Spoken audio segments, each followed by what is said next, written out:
A dirt wind howled across the open plains as the first fingers of dawn stretched over Absolution. A lone woman rode into town, slumped in the saddle, her horse limping beneath her. Behind her trailed a coffin, lashed to a broken wheelbarrow with blood-soaked rope. She wore black from hat to boot heel. A veil hung low over her face. A rifle lay across her lap, like a warning.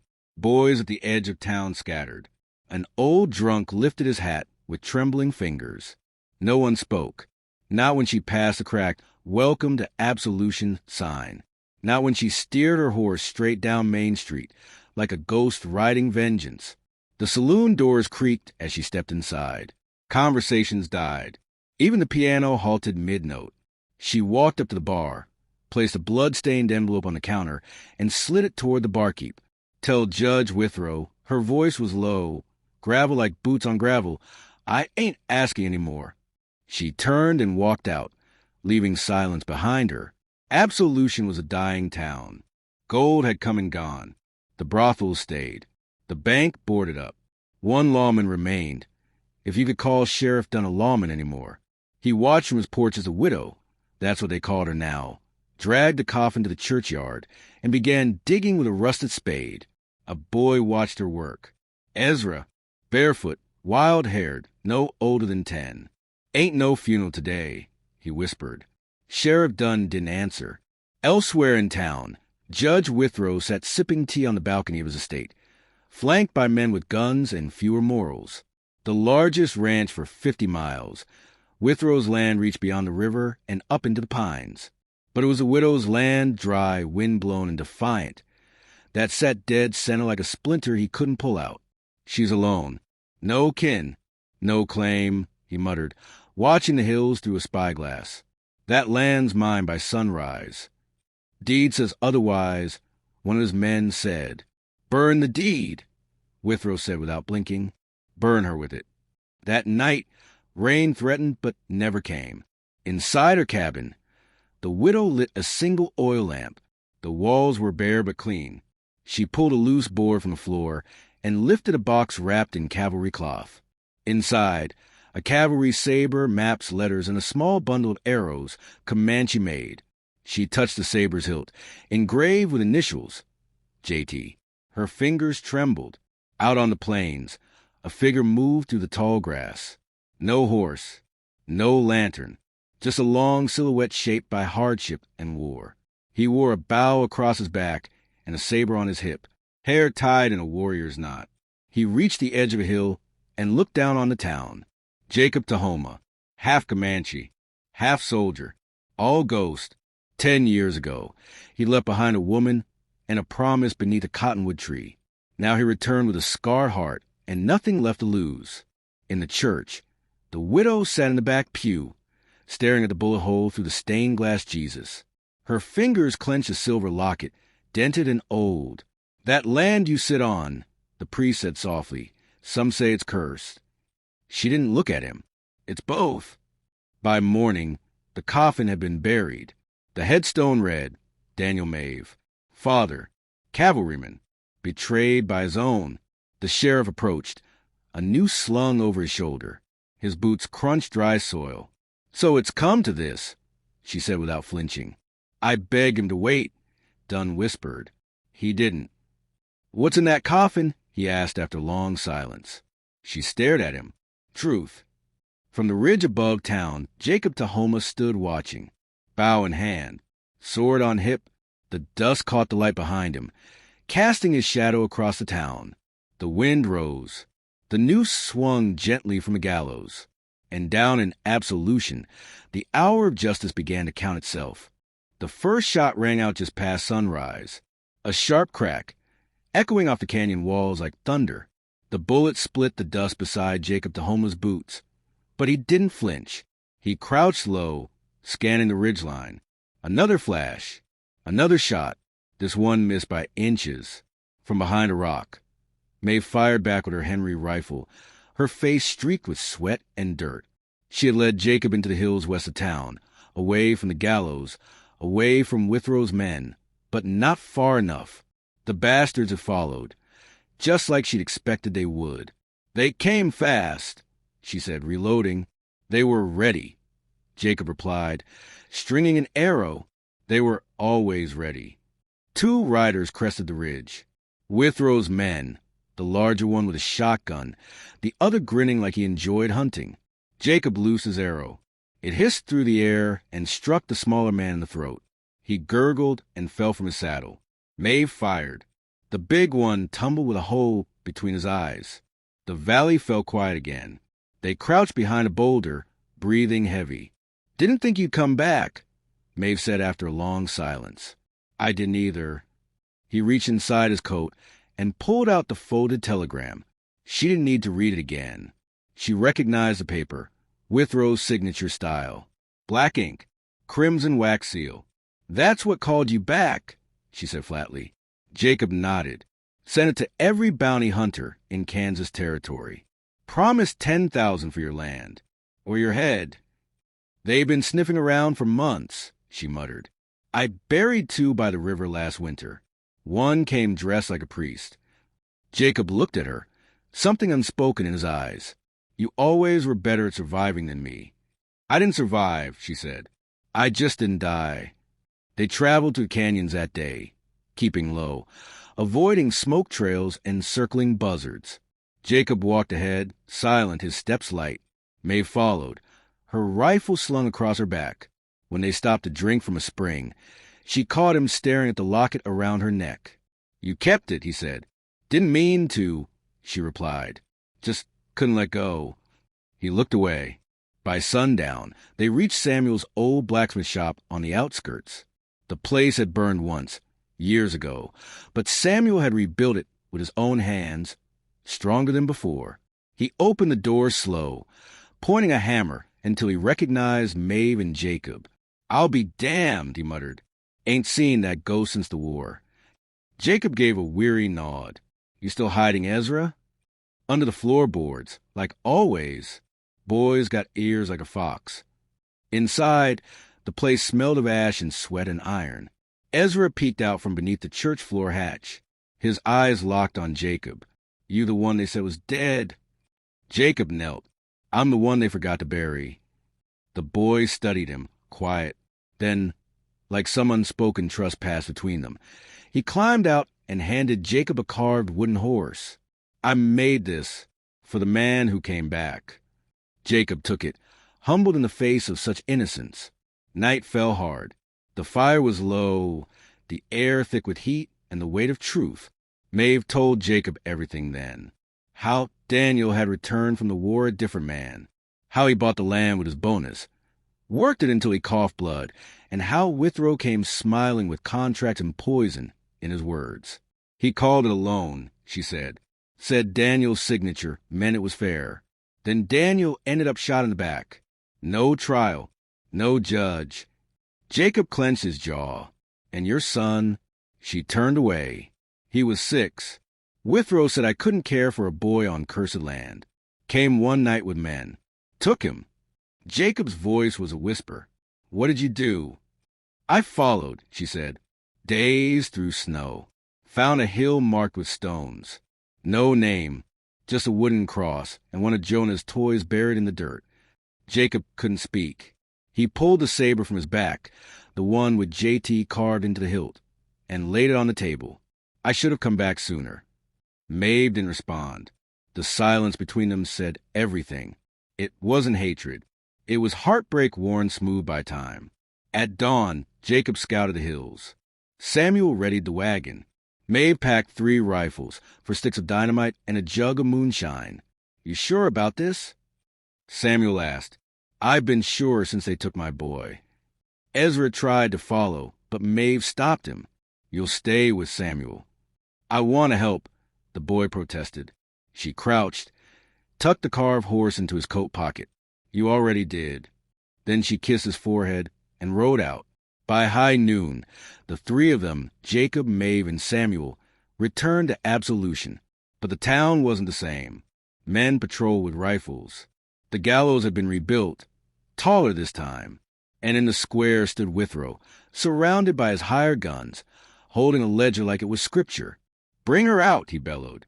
Maeve walked beside Jacob, straight-backed, unchained. Withrow's eyes narrowed. You should have run, widow. Maeve looked around at the townsfolk. Quiet, cowed, hopeless. She stepped forward and tossed a burned land deed at Withrow's boots. There. No more reason to hang me. He sneered. I'm not hanging you for paper. I'm hanging you for daring to say no.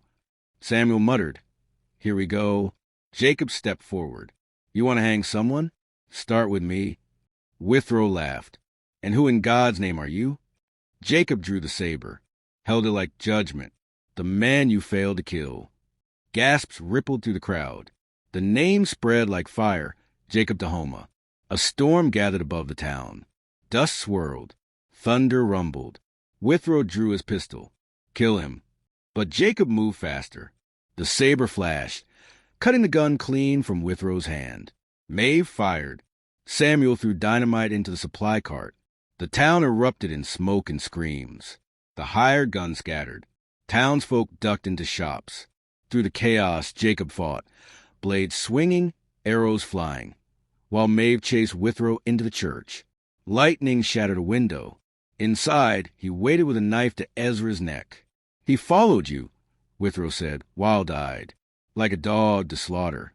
Maeve's voice was steady. You killed my son. Withrow grinned. No, I planted him. Same as I'll plant you. Jacob entered behind him, silent as a ghost. Ezra saw him and didn't blink. Maeve locked eyes with Jacob. He nodded once. Then she dropped her rifle. I forgive you, she said. Withrow blinked, confused. That's when Jacob moved, blade swift and silent. Withrow staggered, blood blooming beneath his coat. He collapsed beside the altar. Ezra ran into Maeve's arms. Jacob stood over Withrow's body, breathing hard. Justice or revenge? Maeve asked. Jacob looked down. I chose both. The storm outside broke. Rain swept the fires to ash. Townsfolk emerged, blinking free men and women again. Maeve stepped into the square, rifle raised. This land is ours now, she said. No one else dies for it. And for the first time in years, no one argued.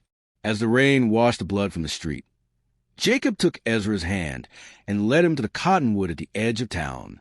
There, they buried a small bundle of bones beside Daniel Maeve. They marked the grave with a wooden horse and let the earth rest. Smoke still hung in the air above Absolution as morning cracked through the burned-out rafters of the church. The bell, long silenced, gave a single low groan in the wind, not a ring, more moan, like something old and grieving. Maeve stood barefoot in the mud where blood and rain had mixed. She held Ezra close as the town slowly began to breathe again. The fire had spared her cabin, but not her past. The black veil she once wore now lay soaked and forgotten in the street. Samuel hammered the gallows to pieces plank by plank. He didn't say a word, but each strike of the mallet felt like an ending. Inside the rebuilt saloon, Jacob sat alone at the corner table with the saber resting across his knees. He had washed the blade clean the night before, not out of duty, but reverence. A weapon like that didn't belong to a man. It belonged to history. He looked up as Maeve entered. You never used to drink, she said softly. Didn't use to bury children either. Maeve's breath caught. Her eyes drifted to the bottle, then to the sword. I'm thinking of leaving the saber on the grave, he said. A marker, like the old tribes did. Steel to guard the next life. Not the arrows? She asked. He looked up. They're still needed. Outside, children chased each other down the dirt street, where only a day ago gunfire had cracked like lightning. Ezra walked among them, not quite playing, but not hiding anymore either. He carried a small bundle of lavender in his shirt pocket and glanced toward the cottonwood tree every few steps, like a compass pointing home. The graveyard on the hill had grown. 3 fresh markers joined Daniel and Jonah. Withrow lay apart from them. No marker, no words. Just earth. The town had insisted on burying him properly, but Maeve had declined the ceremony. Let dust take dust. Jacob stood beside the grave with the saber in hand. He knelt, drove the blade into the soil to its hilt, and whispered something in a tongue older than the state itself. It wasn't Comanche, and it wasn't English. It was something sacred, something in between.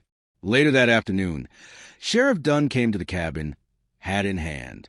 He hadn't been seen since the gallows burned. Some said he'd disappeared. Others swore he'd joined Withrow's men and fled. Maeve opened the door and stared at him with all the softness of a blade's edge. "I never wanted it to go that way," Dunn said. "But I let it." "You watched my boy get taken," she said, voice low and razor-sharp.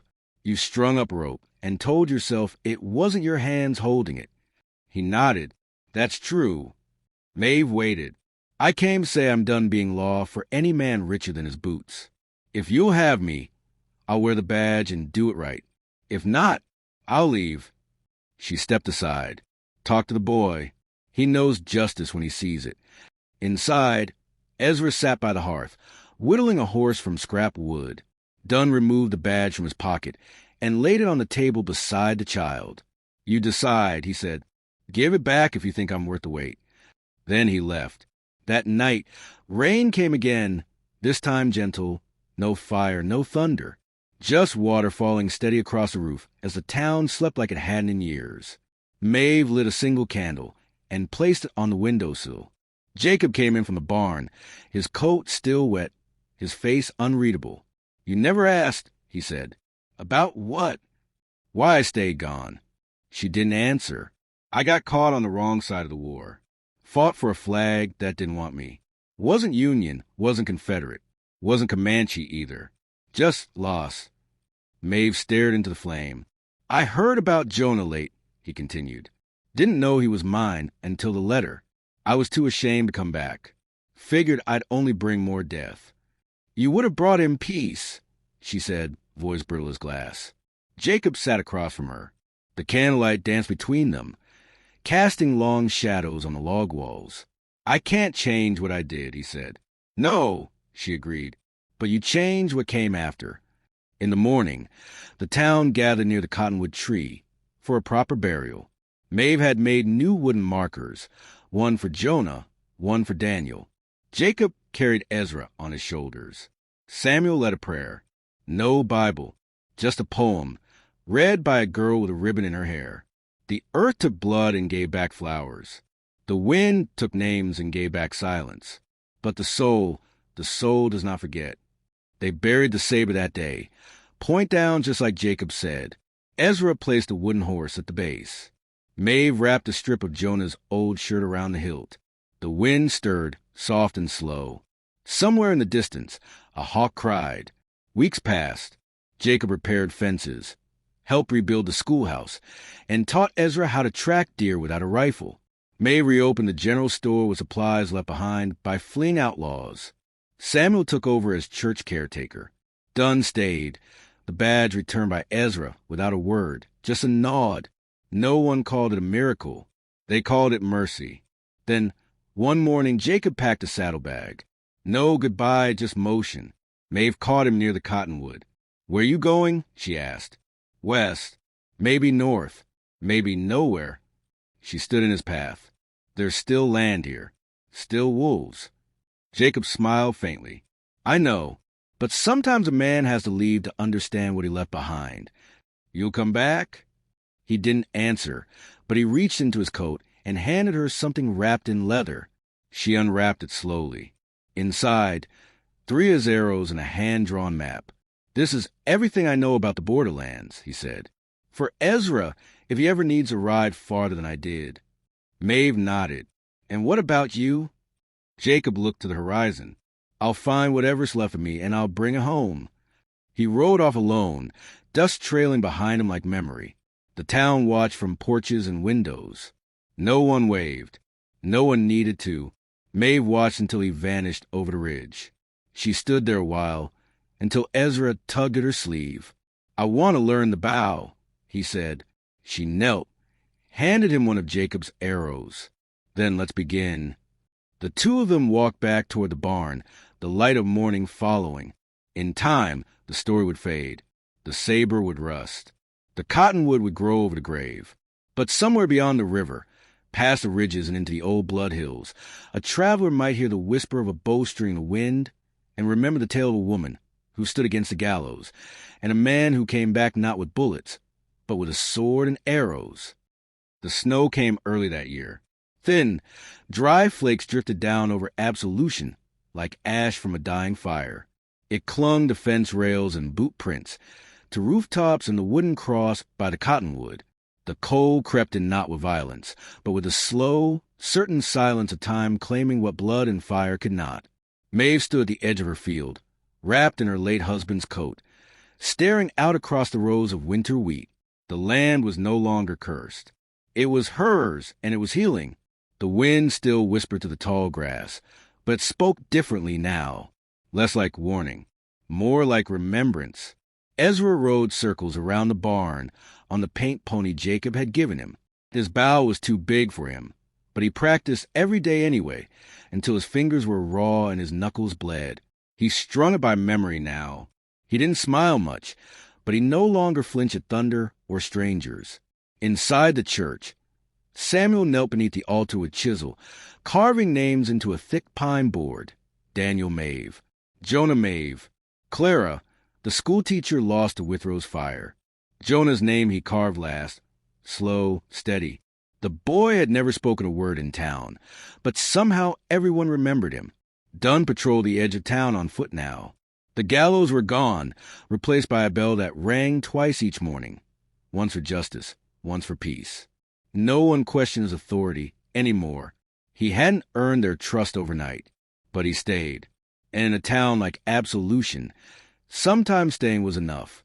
Maeve received letters every month, folded careful, written in strong, brief lines, sent from rail depots and river towns, from ghost settlements and border forts. Jacob's handwriting had changed over time. The words grew slower, more spare, but everyone ended the same. Still watching, still riding. No new wolves yet. She kept them in a tin box above the hearth, tied with Jonah's ribbon. That winter, a stranger came to Absolution. She arrived on foot. Her dress was torn at the hem. One eye was swollen shut. She said her name was Liza, and she had walked 30 miles to escape a man whose name she never gave. Maeve took her in without question. "Where's your family?" Maeve asked that night, giving her a wool blanket. "Buried under a name that don't belong to me anymore," Liza whispered. Maeve nodded. She understood. Liza stayed, helped in the store, learned to shoot, wrote her name fresh in the town ledger with a hand that barely trembled. Absolution had always belonged to the lost. By spring, grass grew around the cottonwood again. Wildflowers pushed through the earth over Jonah's grave.